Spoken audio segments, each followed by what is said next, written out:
Assalamualaikum warahmatullahi wabarakatuh. Selamat datang di channel Cerita Serem. Sebelum lanjut cerita, tulis sholawat dulu di komentar ya, agar kelak kita mendapatkan syafaat di akhirat nanti. Amin. Kampung Legok, sebuah dusun kecil di pinggir desa Cibuyur, terlihat seperti kampung biasa. Rumah-rumah berdinding kayu, jalanan tanah merah yang becek saat hujan, dan sawah luas membentang di sisi utara. Namun dalam 2 minggu terakhir, kampung itu berubah. Hening yang tidak wajar merayap malam-malam mereka. Suara jangkrik pun seperti takut berbunyi. Warga tak lagi berani keluar selepas Isya, apalagi mendekat ke makam tua yang berada di belakang surau lama, tempat yang dulunya tak pernah dianggap angker. Semuanya berawal dari kemunculan seorang pria asing. Rambutnya gondrong, acak-acakan seperti belum pernah kena sisir. Pakaian yang ia kenakan selalu sama, jaket lusuh yang tak diketahui warnanya lagi, celana jeans robek di lutut, dan sandal jepit yang sudah bolong di tumit. Ia selalu terlihat duduk termenung di bawah pohon randu besar dekat makam, memeluk lutut, menunduk, dan tak bergerak selama berjam-jam. Namanya belum ada yang tahu. Bahkan saat Pak RT dan para pemuda mendekatinya untuk mengusir, pria itu hanya menoleh sejenak, tersenyum pelan, lalu menunduk lagi. Tidak menjawab, tidak bicara. Wajahnya tenang tapi membuat merinding. Karena anehnya, setiap malam ia duduk di tempat yang sama dan tak pernah terlihat pergi, makan, atau tidur. Pak RT sempat berpikir untuk memanggil Satpam Desa atau Linmas, tapi warga keburu dihantam kejadian ganjil. Awalnya, hanya suara aneh, tangisan bayi di belakang kebun Pak Anwar, padahal tak ada bayi di rumah manapun.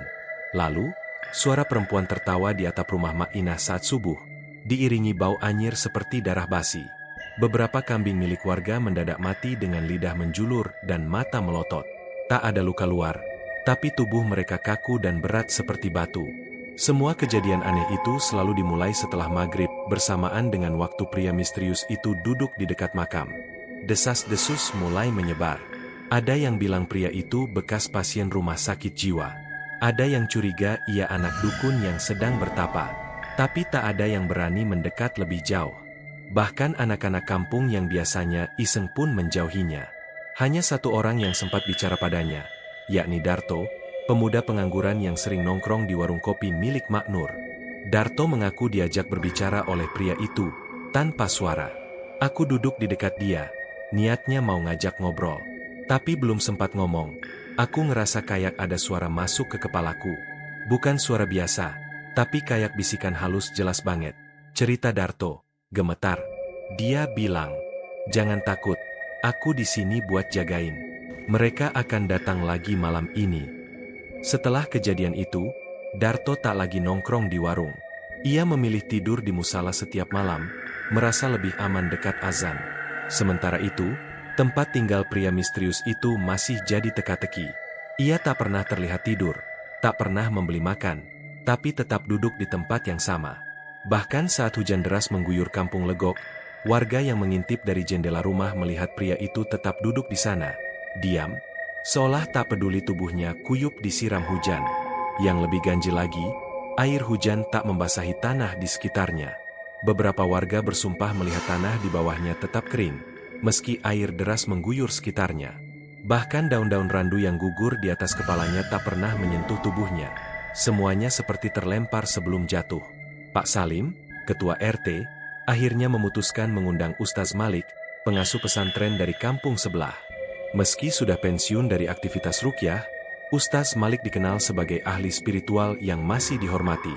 Sore itu, Ustaz Malik datang dan langsung menuju lokasi pria tersebut. Ia berdiri di depan pohon randu, memandang sosok yang masih duduk termenung. Beberapa warga ikut menyaksikan dari kejauhan. "Assalamualaikum," sapa Ustaz Malik. Tak ada jawaban. Ustaz Malik melanjutkan, "Jika engkau dari kalangan jin, pergilah. Jika engkau manusia, jelaskan maksud kehadiranmu di sini." Tiba-tiba, pria itu mengangkat kepala. Wajahnya masih tenang, namun matanya menatap lurus ke arah Ustaz Malik. Kemudian ia menjawab pelan, suaranya berat tapi jernih. "Saya Farid, murid dari Kiai Syamsul Al-Mahfudz. Saya diutus untuk menjaga batas." Semua yang hadir terpaku. Nama Kiai Syamsul bukan nama asing. Ia adalah tokoh besar dari pesantren tua yang dulu terkenal karena hanya mendidik santri pilihan, mereka yang punya kasyaf atau kepekaan batin. Ustaz Malik tersentak. Kiai Syamsul? Bukankah beliau wafat 7 tahun lalu dalam keadaan halwat di Gunung Masigit? Farid mengangguk. Sebelum beliau wafat, saya ditugaskan ke sini. Pesugihan tua yang mengendap di bawah tanah kampung ini mulai bergerak lagi. Warga mulai berbisik panik. Pesugihan? Di kampung mereka? Ustaz Malik menunduk serius. Kamu tahu siapa yang melakukannya? Farid memandang makam tua di belakangnya. Bukan orang yang hidup, tapi perjanjian lama yang belum ditebus. Dan sejak saat itu, warga mulai melihat Farid bukan sebagai pengangguran aneh lagi. Tapi tetap saja mereka takut.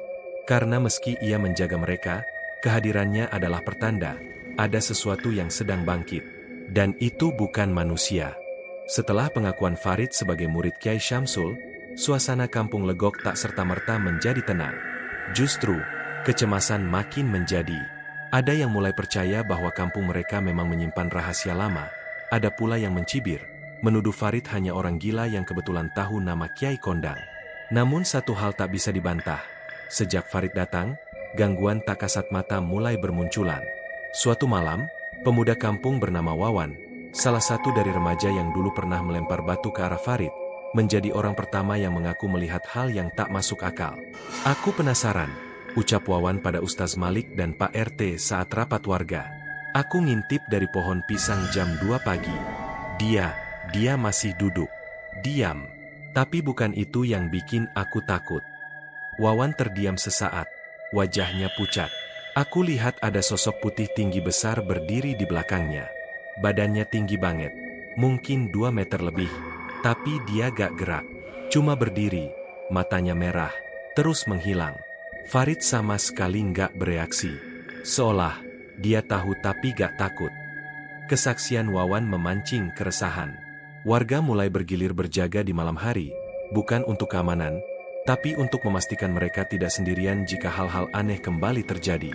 Dan yang membuat semuanya semakin misterius, Farid tak pernah bergeser sedikit pun dari tempatnya. Siang malam, ia di situ. Tak pernah terlihat tidur, makan, bahkan pergi ke belakang. Beberapa warga mulai curiga. Apakah dia benar-benar manusia? Pak RT, dengan rasa penasaran dan sedikit tanggung jawab moral, meminta 2 pemuda yang cukup berani untuk mengamati Farid selama 24 jam penuh. Mereka adalah Budi dan Jajang, 2 orang yang dulu sering ikut ronda. Mereka membuat pos jaga kecil di balik semak-semak, sekitar 20 meter dari tempat Farid biasa duduk di bawah pohon randu. Hari pertama, mereka mencatat, Farid duduk memeluk lutut sejak pukul 17 hingga fajar, tanpa bergerak. Sesekali terdengar seperti gumaman zikir lirih, tapi tak jelas.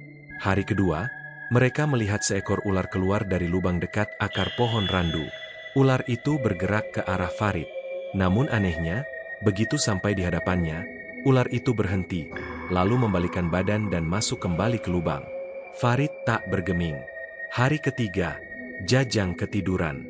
Budi sempat melihat sorot cahaya seperti kilat turun ke atas kepala Farid, tanpa suara petir. Ketika ingin memotret dengan ponsel, layar ponselnya tiba-tiba gelap, dan baterainya habis seketika. Hari keempat, Budi dan Jajang mundur. Mereka merasa ada tekanan, tak terlihat. Nafas mereka sesak, seperti ditindih sesuatu saat malam. Keduanya mundur tanpa berani bicara panjang lebar. Keesokan harinya, Farid berdiri. Untuk pertama kalinya sejak datang, ia meninggalkan pos duduknya. Ia berjalan ke arah surau lama yang sudah lama tak digunakan sejak imamnya wafat 3 tahun lalu. Tanpa permisi, ia masuk. Lalu terdengar suara takbir dan azan subuh bergema dari surau tersebut. Padahal tak ada pengeras suara, dan Farid hanya sendiri. Suara itu menggema sampai ke ganggang kecil kampung Legok, membuat beberapa warga terbangun dan keluar rumah dalam keadaan menangis. Makminah, janda tua yang rumahnya dekat surau, mengaku ia melihat bayangan putih berdiri memanjang dari surau sampai ke langit. Seperti ada tangga cahaya naik ke langit, panjang, tenang, dan bikin hati adem, katanya. Namun ketenangan itu tak bertahan lama. Malam berikutnya, keluarga Pak Oji mengalami teror kerasukan. Putrinya, Rara, menjerit keras saat mandi menjelang maghrib. Tubuhnya mengejang, matanya terbalik, dan suara berat keluar dari mulutnya. "Keluar kau! Jangan ganggu perjanjianku." Ustaz Malik datang terburu-buru, dibantu oleh Pak RT. Tapi doa-doanya seperti tak mempan. Rara menjerit makin liar, tubuhnya melayang 1 jengkal dari lantai. Farid muncul dari arah surau. Ia masuk tanpa banyak bicara. Ia hanya meletakkan tangan di atas ubun-ubun Rara dan berzikir pelan. Tubuh Rara mendadak tenang, lalu muntah darah hitam kental bercampur serpihan daun kering. Farid menatap darah itu lalu berkata, "Ini bukan kerasukan biasa. Anak ini dijadikan penguat tumbal. Ada nama yang sudah ditulis." Ustaz Malik tercengang. "Nama siapa?" Farid tak menjawab. Ia hanya berjalan ke pintu, menoleh sebentar, dan berkata, "Besok malam, kita semua akan tahu siapa pemilik perjanjiannya." Keesokan paginya, berita itu menyebar. Semua orang mulai mencari-cari siapa di antara mereka yang pernah atau masih terlibat pesugihan. Nama-nama muncul diam-diam. Ada dugaan, ada fitnah. Tapi Farid tetap tenang. Ia kembali ke bawah pohon randu. Duduk, memeluk lutut, menunduk. Ia tetap tidak tidur. Dan kini, warga menyadari, ia tidak diutus untuk sekadar berjaga. Ia sedang menunggu sesuatu, atau seseorang. Sesuatu yang bisa membuat kampung mereka tenggelam dalam kegelapan yang lebih dalam dari sekadar teror gaib. Hari itu, kampung Legok mendung sejak subuh. Awan gelap menggantung berat, dan angin dingin berembus seolah membawa kabar buruk. Warga belum bisa tenang setelah insiden kerasukan Rara. Farid kembali ke bawah pohon randu, seperti biasa. Namun kali ini, ia tak duduk. Ia berdiri, menatap makam tua di depannya, lalu berjalan perlahan ke arah jalan desa. Langkahnya pelan, tapi setiap orang yang melihat merasa seperti ada getar halus di tanah. Beberapa warga mengikuti dari kejauhan, termasuk Pak RT dan Ustaz Malik. Farid menuju satu tempat yang nyaris dilupakan orang-orang di desa, sebuah bangunan tua di pinggir hutan kecil, kira-kira 2 kilometer dari balai desa. Tempat itu dulunya adalah pesantren Al-Mahfudz, sebuah pondok pesantren yang pernah dikenal angker karena murid-muridnya dianggap tidak biasa. Pesantren itu sudah puluhan tahun tidak menerima santri. Hanya dibiarkan berdiri, lapuk, dengan dinding kayu yang menghitam dan lantai berdebu. Namun ada satu hal yang tak berubah. Di serambinya masih tergantung papan nama bertuliskan, Pondok Al-Mahfudz, khusus ilmu hikmah Haurijalul Ghaib. Farid berjalan masuk tanpa ragu. Ustaz Malik menghentikan langkahnya dan berkata pada Pak RT, "Biarkan dia sendiri. Ini tempat dia dulu menimba ilmu." Pak RT menoleh, "Sampean tahu tempat ini, Ustaz?" "Dulu," jawabnya pelan, "waktu masih muda, aku juga ingin nyantri di sini. Tapi Kiai Syamsul menolakku. Katanya, aku terlalu normal." Dalam bangunan kayu itu, Farid membuka pintu ruang tengah. Di dalamnya, tergantung foto lusuh Kiai Syamsul Al-Mahfudz, tokoh legendaris yang menghilang dalam halwa 7 tahun lalu. Wajah beliau tirus, berjanggut putih panjang, dengan mata tajam yang seakan bisa menembus batin. Farid bersujud di hadapan foto itu. Lalu ia duduk bersila dan menyalakan sebuah lentera minyak di sudut ruangan. Ajaibnya, lentera yang sudah bertahun-tahun mati itu langsung menyala terang. Di ruang itu, Farid membacakan satu demi satu ayat, dengan intonasi lambat namun menghentak. Suaranya menggema ke seluruh dinding, seolah ruangan itu menyimpan gema suci yang belum pernah padam. Dari jendela kecil, Ustaz Malik memperhatikan dengan cermat. Ia bergumam lirih kepada Pak RT. Doa yang dia baca bukan doa biasa. Itu ruqyah 7 pintu. Hanya diajarkan pada satu murid inti Kiai Syamsul, sebagai kunci membuka dan menutup gerbang gaib. Pak RT tersentak. "Gerbang gaib? Di kampung kita?" Ustaz Malik mengangguk. Kampung Legok ini berdiri di atas jalur bekas pesanggerahan kolonial. Di masa penjajahan, tempat ini digunakan untuk ritual pesugihan darah oleh tuan-tuan Belanda yang bersekutu dengan dukun Jawa. Mereka menanam tumbal, mengikat jin penjaga harta, lalu menutupnya dengan perjanjian darah. Ia menambahkan, Kiai Syamsul mengunci tempat ini puluhan tahun lalu. Tapi ikatan itu tak bisa selamanya tertahan.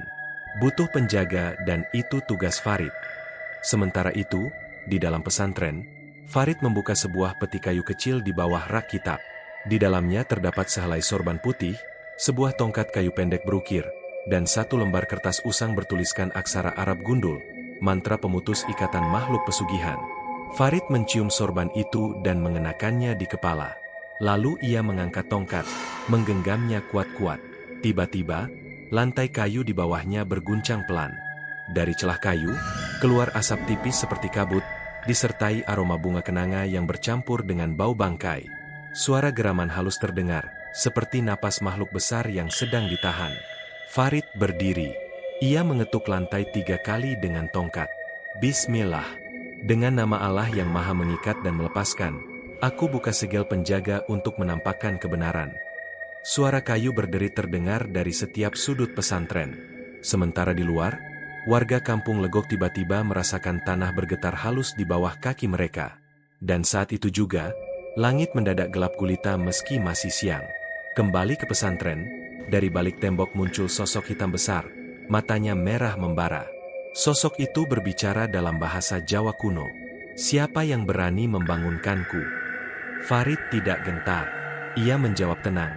Aku yang dititipkan doa. Aku yang diwarisi kunci. Kau bukan tuan di sini.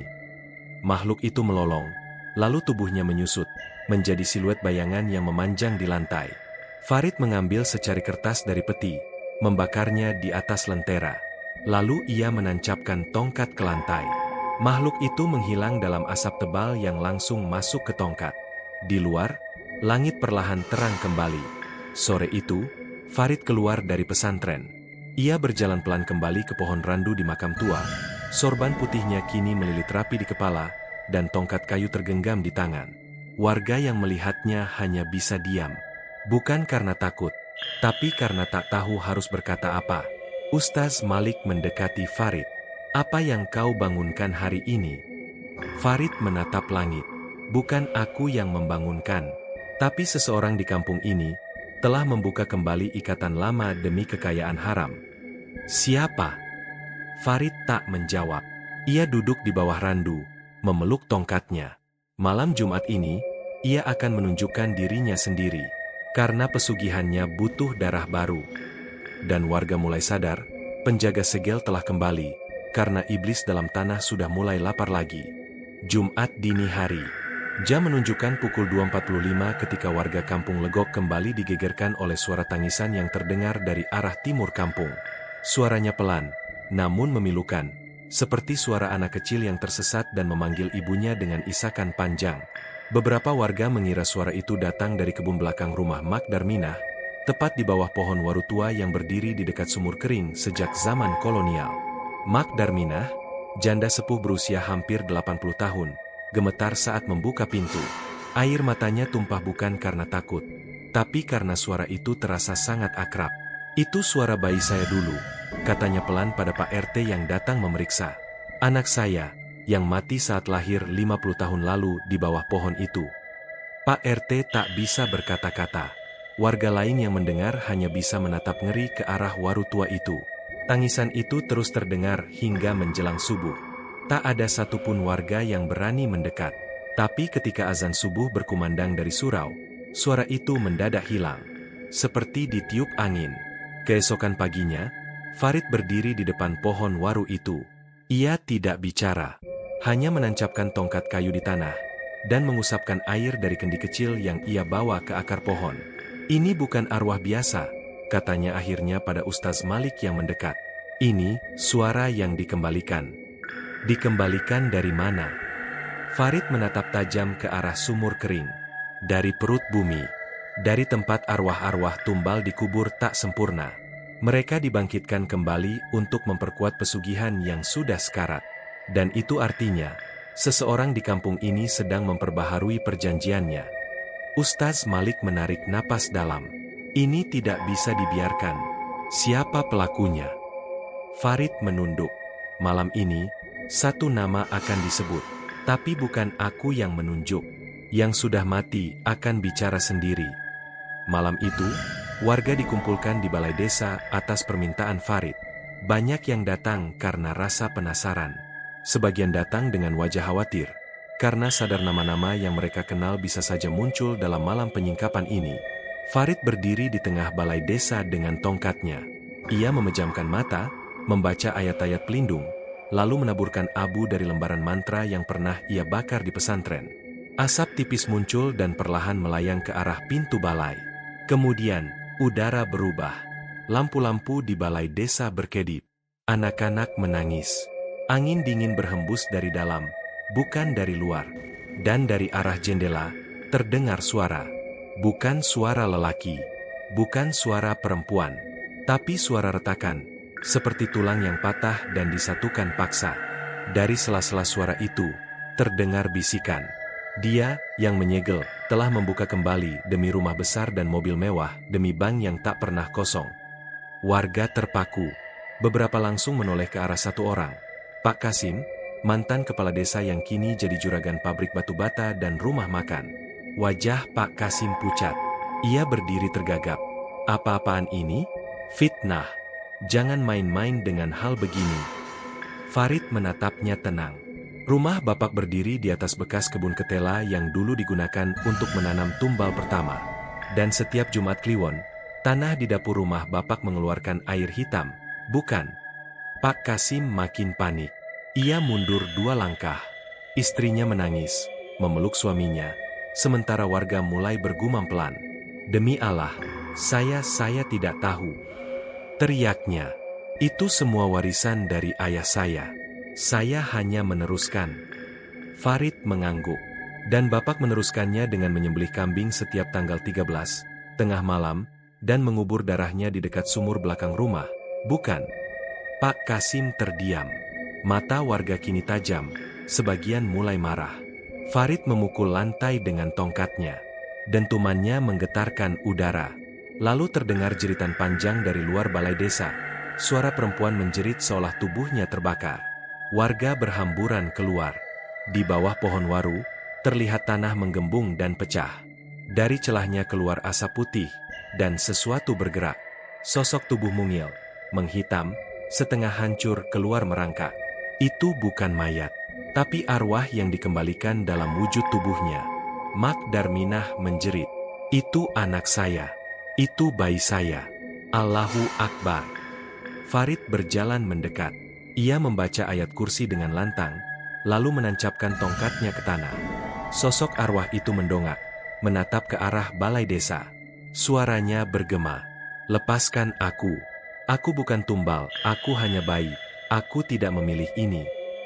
Farid mengangguk. Kau akan aku bebaskan. Tapi sebutkan siapa yang menuliskan namamu di perjanjian pertama.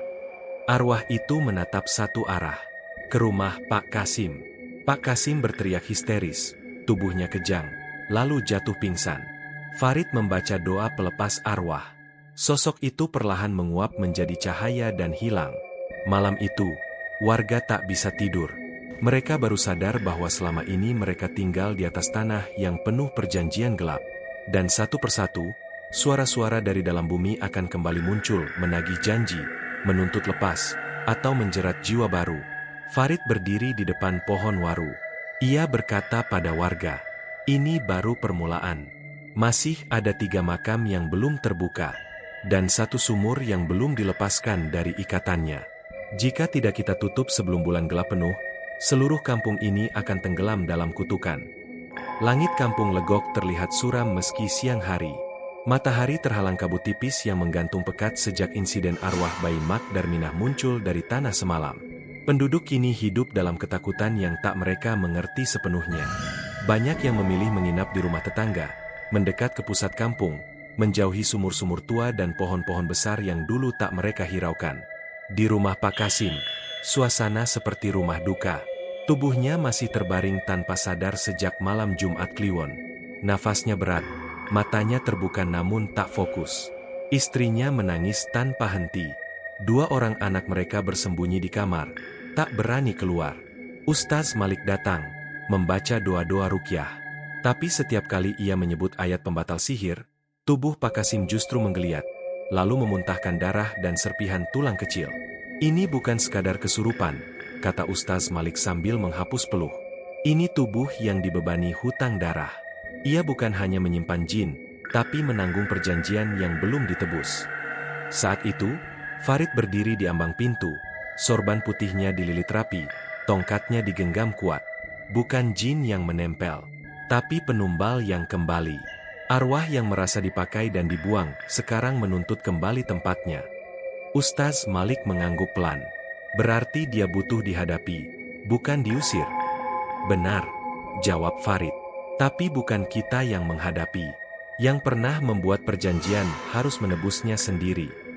Malam itu, warga dikumpulkan di halaman pesantren Al-Mahfudz yang telah dibersihkan sejak Farid datang. Lentera minyak menggantung di setiap sudut. Suasananya hening namun menegang. Farid berdiri di tengah lingkaran warga, membawa sehelai kain kafan putih dan segenggam tanah dari makam tua. Di hadapannya, Pak Kasim didudukan, tubuhnya masih lemas. Namun kedua matanya kini hitam legam seperti bola mata orang buta. Ia berbicara dalam suara yang bukan miliknya. Kalian panggil aku kembali, untuk apa? Aku sudah ditanam, sudah dikorbankan. Tapi nama itu mengingkari janji. Ia berhenti memberi darah. Farid tak gentar. Ia meletakkan tongkatnya dan berkata, engkau memang ditumbalkan. Tapi bukan untuk kekayaan sejati. Kau dijadikan alat. Dan kini tubuhnya terlalu lemah untuk menahanmu. Lepaskan, dan kami akan bantu kau kembali ke tempat yang layak. Sosok itu tertawa panjang. Tempatku bukan lagi liang. Aku telah jadi penjaga. Aku dibangkitkan oleh orang yang menyalakan api lamanya kembali. Dari kerumunan, suara bisik-bisik mulai terdengar. Berarti bukan Pak Kasim? Tanya warga pelan. Lalu siapa? Farid menoleh ke arah seorang pria tua di sudut kerumunan. Lelaki itu gemetaran. Wajahnya tertutup kain sarung. Namanya Mbah Kanta. Seorang dukun kampung yang sudah jarang praktik. Namun dulu, ia dikenal sakti dan kelam. Warga menghindarinya. Tapi diam-diam, beberapa orang masih datang padanya untuk jimat usaha atau penarik pelanggan. Farid memanggil namanya. Mbah Kanta. Sudah saatnya panjenengan bicara. Lelaki tua itu mundur perlahan. Tapi tanah di bawahnya berguncang. Retakan kecil terbuka. Dan dari situ keluar asap hitam. Ia menjerit, jatuh terduduk, dan mulai menangis. Maafkan aku hanya membuka ulang perjanjian lama. Yang mulai dulu, bukan aku. Farid maju pelan. Tapi yang membangkitkannya kembali adalah kau. Dengan niat menarik kembali kekayaan. Dan kau menyuruh Pak Kasim memperbaharui darah. Mbah Kanta mengangguk lemah. Aku takut miskin. Aku tak kuat hidup biasa. Semua yang datang padaku minta dilancarkan. Aku hanya meneruskan apa yang sudah tertulis. Farid menancapkan tongkat ke tanah. Kalau begitu, hadapi apa yang kau bangkitkan. Tiba-tiba, tanah berguncang hebat. Dari balik pesantren, muncul sosok tinggi besar berbentuk manusia. Namun tubuhnya terdiri dari arang terbakar dan belatung. Di dadanya tergantung tulang-tulang kecil, tulang bayi dan anak-anak. Warga menjerit. Banyak yang lari tunggang langgang. Tapi Farid berdiri tegak. Ia membuka kain kafan yang ia bawa, melemparkannya ke udara, lalu membaca ayat pembakar jin dan pemutus ikatan sihir tanah. Kain itu melayang, menyala seperti dibakar dari dalam, lalu menempel ke tubuh makhluk itu. Makhluk tersebut mengerang. Tubuhnya melepuh. Belatungnya meleleh. Namun, ia tidak musnah. Dari tubuhnya keluar suara parau. Aku tidak bisa pergi, kecuali nyawa pengikatku diserahkan. Mbah Kanta menjerit. Ambil aku. Asal anak-anak itu jangan diganggu lagi. Farid menoleh. Kalau kau ikhlas, ucapkan pembatal perjanjianmu. Mbah Kanta dengan suara terbata-bata membaca ayat-ayat penghapus sumpah, lalu bersujud. Makhluk itu menghampiri perlahan, lalu menghilang seiring tubuh Mbah Kanta yang bergetar dan berhenti bergerak. Ia wafat malam itu. Tenang, tanpa luka. Namun setelah itu, suasana hening. Asap hitam lenyap. Bumi tak lagi bergetar. Farid menunduk dan berkata, satu penjaga telah kembali ke tempatnya. Tapi sebelum warga merasa lega, Farid melanjutkan, masih ada dua arwah tumbal lain. Dan mereka tidak dibangkitkan oleh manusia. tapi oleh jin pesugihan sendiri yang ingin bebas dari perjanjian. Warga kembali terpaku. Kini mereka tahu, yang mereka hadapi bukan hanya perjanjian manusia, tapi makhluk yang ingin merusak batas antara dunia dan akhirat. Dan Farid belum selesai. Hari keempat setelah kematian Embah Kanta, Kampung Legok tampak lebih tenang. Tak ada jeritan tengah malam, tak ada tangisan arwah dari tanah. Namun ketenangan itu menipu. Farid tahu, ini bukan akhir. Ini hanya jeda. Seperti hening sebelum badai. Sore itu, Farid duduk di serambi surau tua. Ia sedang membaca kitab kuning warisan Kiai Syamsul, ketika seorang lelaki paruh baya berdasi dan berjas abu-abu datang mengendarai mobil SUV hitam mengkilap. Plat nomornya putih polos, tanpa huruf belakang. Tak ada debu menempel, padahal jalan ke Kampung Legok tanahnya masih basah oleh hujan semalam. Mobil itu berhenti tepat di depan surau. Lelaki itu keluar, mengenakan sepatu kulit yang bersih sempurna. Wajahnya tampan, licin seperti tak pernah berkeringat. Senyum di bibirnya terlalu lebar untuk disebut ramah. Ia berjalan pelan, lalu duduk di tangga surau tanpa izin. "Kamu Farid?" tanyanya dengan suara yang sangat tenang. Farid menutup kitabnya. "Dan kau bukan manusia biasa." Lelaki itu tertawa. "Tentu tidak. Tapi aku sudah terbiasa berurusan dengan manusia seperti kamu, yang sok suci, merasa punya tugas dari langit, dan mengganggu ekonomi kami." Farid menatapnya tajam. "Ekonomi kalian dibangun dari darah bayi dan tubuh-tubuh busuk.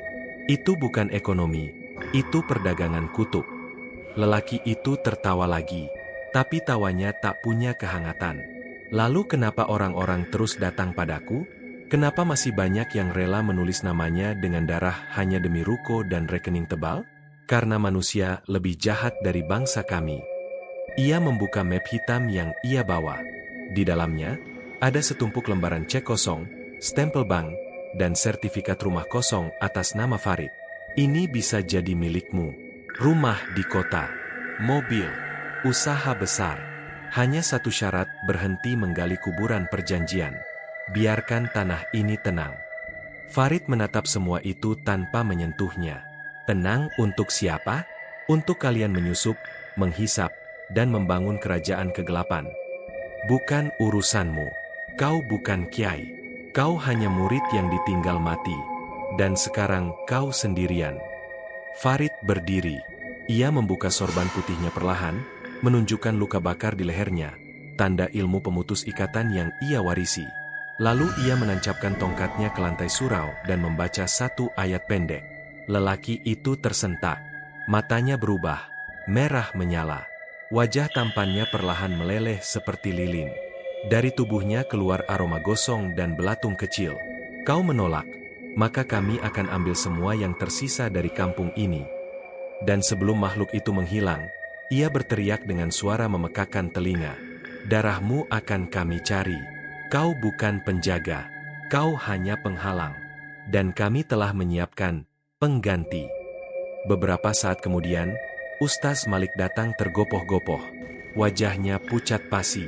"Farid, ada yang datang ke rumahku. Seorang santri mengaku murid Kiai Syamsul juga. Ia menuduhmu menyalahgunakan ilmu dan membawa perpecahan." Farid menarik napas pelan. Mereka sudah menyiapkan pion. Malamnya, balai desa ramai kembali. Warga berkumpul atas ajakan orang asing. Seorang pemuda bersorban hitam, bersuara lantang, dan mengaku santri senior dari pesantren yang sama dengan Farid. Namanya Rizal.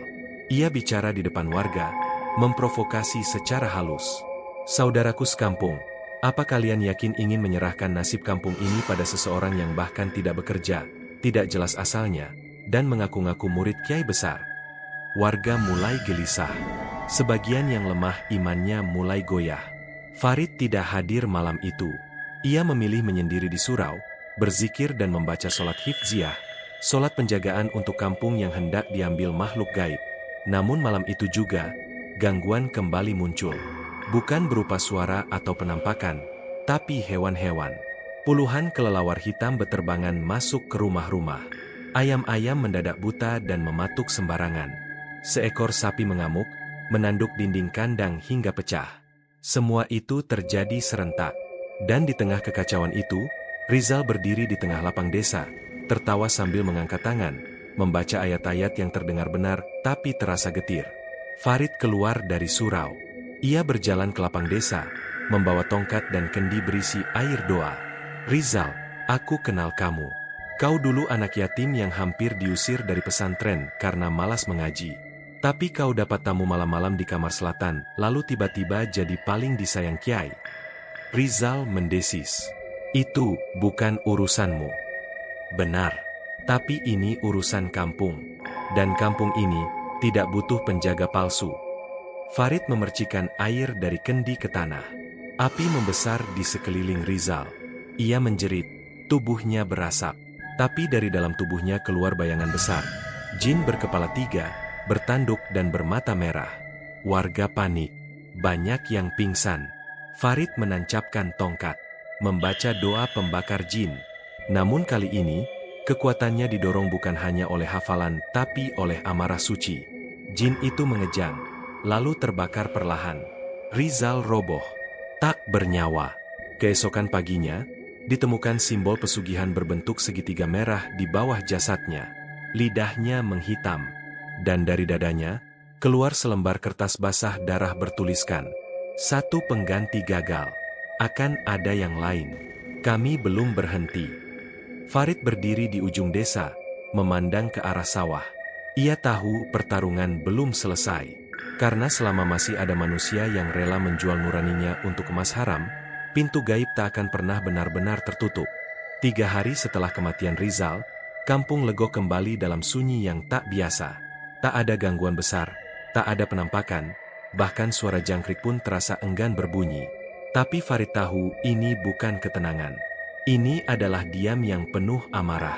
Malam Jumat Legi, saat bulan setengah menggantung pucat di langit, Farid mendapat firasat keras.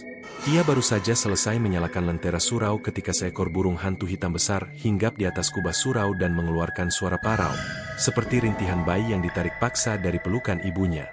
Burung itu bukan sembarangan. Sayapnya kaku, matanya satu menyala merah. Farid mengangguk. Tandanya muncul. Sumur itu memanggil. Ia segera mengambil tongkat dan kendi air doa, lalu berjalan menuju ujung kampung, ke arah petak sawah paling barat yang sudah lama ditinggalkan warga. Dulu, petak itu dikenal sebagai sawah bulakan. Luasnya hanya setengah hektar, tapi selalu banjir di musim kemarau. Dan di tengahnya, berdiri sebuah sumur batu setinggi pinggang, tak berpagar, tak beratap. Warga menyebutnya sumur lumpang. Tak ada yang berani mendekatinya. Bukan karena ular atau binatang buas, tapi karena setiap orang yang mencoba bertani di sekitar sana, pasti mengalami mimpi buruk, melihat anak kecil tenggelam dalam darah, atau mendengar suara rintihan dari dasar tanah. Farid melintasi pematang sawah yang becek. Aneh, padahal tak hujan, tapi tanah di situ basah seperti habis disiram darah segar. Setiap langkahnya terasa berat, seperti ada tangan tak terlihat yang menarik kakinya ke dalam lumpur. Ketika sampai di sumur, hawa dingin langsung menyergap. Ia menatap ke dalam, air sumur itu berwarna merah kehitaman. Berbau amis dan terasa berdenyut. Bukan air, tapi darah. Dari arah utara, terdengar gemuruh tanah. Sesosok tubuh tinggi, berbalut kain kafan compang-camping, berjalan pelan ke arahnya. Sosok itu tak punya wajah. Di tempat mukanya hanya lubang hitam menganga, dan dari sana keluar suara, "Kau yang datang, atau kau yang diundang?" Farid berdiri tegak. "Aku yang dititipkan. Dan aku datang untuk menyegel ulang tanah ini." Makhluk itu diam, lalu berkata, 30 tahun lalu, 5 nama ditanam di bawah sumur ini. 2 telah kembali. 3 lagi akan bangkit, kecuali kau hentikan." Farid mengambil tanah dari kendi. Ia mencampurnya dengan air surau, lalu membaca mantra segel dari Kiai Syamsul. Namun saat ia akan melempar campuran itu ke sumur, tanah di bawahnya bergetar. Dari dalam sumur, keluar tangan-tangan kecil, tangan anak-anak yang dulu ditumbalkan. Tangan-tangan itu menggenggam kuat sisi sumur, dan suara tangisan memenuhi udara. Farid tersentak, tapi tak gentar. Ia berkata dengan keras, "Kalian bukan penumbal, kalian korban. Dan malam ini, ikatan kalian akan aku putus." Ia memercikan air doa ke tangan-tangan itu. Seketika, tangan-tangan itu mencair jadi cahaya putih, naik ke langit perlahan sambil meninggalkan suara lirih. Terima kasih. Namun, saat tangan terakhir menghilang, sumur itu menyembur deras. Tapi bukan air, melainkan kabut pekat berwarna hitam kehijauan. Dari balik kabut itu, muncul sosok paling mengerikan yang pernah Farid lihat. Makhluk besar tanpa tulang, tubuhnya lemas seperti lendir, wajahnya berganti-ganti, wajah para koruptor, dukun sesat, dan tokoh-tokoh yang pernah menjadi kaya mendadak. Makhluk itu berbisik, "Aku adalah perjanjian. Aku lahir dari tanda tangan darah. Selama ada manusia tamak, aku tak akan pernah mati." Farid menancapkan tongkatnya. Tapi kali ini, mantranya gagal. Kabut itu menelan tongkatnya dan menghancurkannya. Farid terdorong ke belakang, nyaris jatuh ke sumur. Tapi sebelum tubuhnya menyentuh bibir batu, suara Kiai Syamsul bergema dari langit. Buka doa terakhir. Halaman 77. Farid meraih kitabnya. Meski terbakar, halaman itu masih utuh. Ia membaca pelan, lalu berteriak, "Dengan izin Allah, aku memanggil cahaya penjaga, pemutus ikatan gaib dari alam kegelapan." Cahaya besar turun dari langit, menghantam sumur. Makhluk itu menjerit, tubuhnya meledak jadi kabut dan menghilang ke tanah. Sumur menyala putih. Lalu, diam. Farid terkapar. Nafasnya tinggal seutas. Tapi ia tersenyum. Ia tahu, sumur darah itu telah disegel. Untuk sementara. Namun sebelum ia pingsan, bisikan terdengar di telinganya. 2 lagi, belum bangkit. Dan 1 berada dalam tubuh manusia. Pagi setelah peristiwa penyegelan sumur Lumpang, Farid ditemukan tak sadarkan diri di bawah pohon kelapa oleh para warga. Tubuhnya kaku, kulitnya pucat seperti direndam air dingin semalaman, namun denyut nadinya masih berdetak. Ia segera dibawa ke surau dan dirawat oleh Ustaz Malik, serta beberapa ibu kampung. Selama 3 hari, ia terbaring, tak bergerak, hanya bibirnya yang bergetar, seolah menggumamkan sesuatu dalam tidur. Pada malam ketiga, hujan deras mengguyur kampung Legok. Di tengah deru petir dan suara angin yang mencambuk jendela, Farid mendadak terbangun. Ia duduk dengan tatapan kosong, lalu mengambil air wudhu sendiri, meski tubuhnya masih gemetar. Setelah sholat 2 rakaat, ia memandang Ustaz Malik dan berkata, "Tumbal terakhir hidup dalam manusia, dan darahnya adalah perjanjian." Ustaz Malik terpaku. Bagaimana bisa? Farid mengangguk pelan. Ia bukan ditanam, bukan dipanggil, tapi dijadikan wadah. 30 tahun lalu, seorang anak lahir dengan darah yang dicampur air mantera. Ia tumbuh tanpa tahu bahwa setiap aliran darahnya adalah pintu masuk makhluk gaib. Ia membuka lembaran terakhir kitab warisan Kiai Syamsul. Di sana tertulis dalam tulisan Arab gundul, dengan tinta yang sudah memudar. Dan di akhir zaman, akan muncul manusia yang tubuhnya menjadi mushaf kontrak. Maka waspadalah, karena ia bisa menjadi korban atau penguasa iblis. Farid menghela napas. Dan aku tahu siapa orang itu. Namanya Ranti. Gadis muda usia 23 tahun, bekerja sebagai guru honorer PAUD di desa. Ia tinggal bersama ibunya yang sakit-sakitan, tak pernah menikah, dan dikenal sangat pendiam. Banyak yang menganggapnya sebagai anak baik. Tak ada yang mencurigainya, karena memang ia pun tidak tahu bahwa tubuhnya menyimpan rahasia besar. Farid mendatangi rumahnya. Ranti menerima dengan ramah, mempersilakan masuk sambil menuangkan air jahe. Tapi begitu Farid menatap mata gadis itu, ia tahu, Ranti tidak sendiri. Ada sesuatu dalam dirinya yang tidak seharusnya ada. Farid mulai bertanya, "Apa kau pernah bermimpi aneh?" Ranti terdiam, lalu pelan-pelan mengangguk. "Setiap malam Jumat, aku bermimpi mandi darah. Aku melihat tubuhku tenggelam dalam kolam hitam, dan dari pergelangan tanganku tumbuh akar yang menggenggam banyak tengkorak bayi." Farid memejamkan mata. "Itu bukan mimpi. Itu kenangan dalam darahmu. Kau adalah kontrak berjalan." Ranti menjatuhkan cangkir. Tangannya bergetar hebat. "Apa maksudnya?" Farid bangkit. Ia menancapkan tongkatnya di tengah rumah, membaca ayat pembuka tabir, lalu memercikan air doa ke arah Ranti. Sekejap, tubuh Ranti membeku. Darah keluar dari hidung dan telinganya, dan dari balik kulitnya muncul huruf-huruf Arab berwarna hitam seperti tato, menyebar dari bahu hingga ke dada. Wajah Ranti berubah pucat. Ia menangis. Apa ini? Apa yang terjadi padaku? Farid mendekat. Ibumu. Ia yang melahirkanmu setelah meminum ramuan dari Mbah Kanta. Saat itu, dia sedang hamil 3 bulan dan suaminya meninggal. Ia mencari jalan agar anaknya kuat, tapi malah menyerahkan tubuhmu sebagai wadah perjanjian iblis. Ranti jatuh terduduk. Tapi sebelum ia bisa bicara lagi, makhluk itu bangkit dari dalam dirinya. Dari punggung Ranti, bayangan besar keluar, tanpa bentuk jelas, seperti asap dan lendir, dengan mata kuning banyak dan mulut di perutnya. Makhluk itu berkata, "Tubuh ini milikku. Ia darah perjanjian. Dan kau, wahai murid Kiai, tak bisa memisahkan kami." Farid membaca ayat pemisah ruh dan jasad. Tapi makhluk itu tertawa. Lalu mendadak menghilang masuk ke dalam tubuh Ranti lagi. Ranti berteriak. Tubuhnya bergetar hebat. Urat-urat di tangan dan kakinya menonjol. Huruf-huruf hitam di tubuhnya mulai bercahaya merah. Farid tahu, ia tak bisa menyegel makhluk itu seperti biasa. Karena wadahnya masih hidup. Jika ia paksa, Ranti bisa mati. Satu-satunya cara adalah membatalkan perjanjian itu dari sumbernya. Farid bertanya dengan suara rendah, "Di mana ibumu dikubur?" Ranti menoleh. "Dia belum mati." Farid terdiam. Malam itu juga, mereka menuju rumah tempat ibunya dirawat. Seorang perempuan renta, hampir tak bisa bicara, terbaring dengan tubuh penuh luka. Tapi begitu Farid menyentuh ubun-ubunnya, mata wanita itu mendadak terbuka, dan dari mulutnya keluar suara berat. "Anakku bukan milikmu. Ia adalah jembatan kekayaan.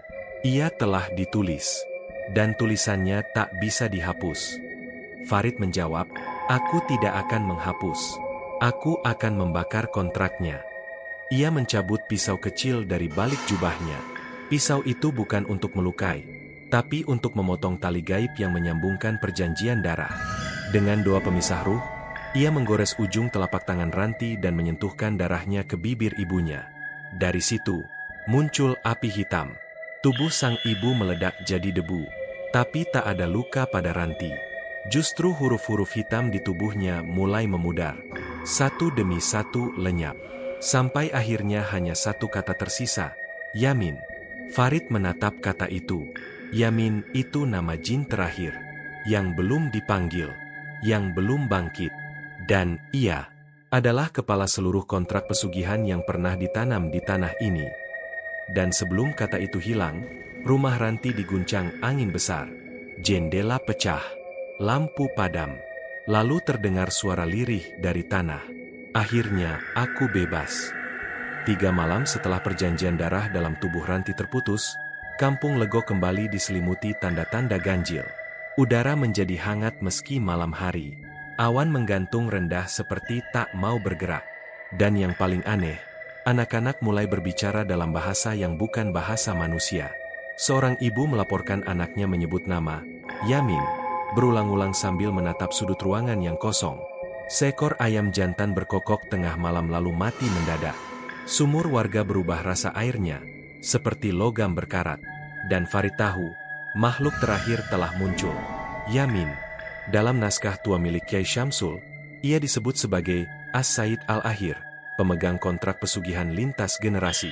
Ia bukan sekadar jin pencari tumbal. Ia pemimpin dari ratusan jin pesugihan, dan berwujud seperti manusia, tampan, berwibawa, dan sangat pandai berkata-kata. Farid berdiri di surau, menatap kitab terbuka. Ia tahu Yamin tidak akan muncul dalam bentuk mengerikan.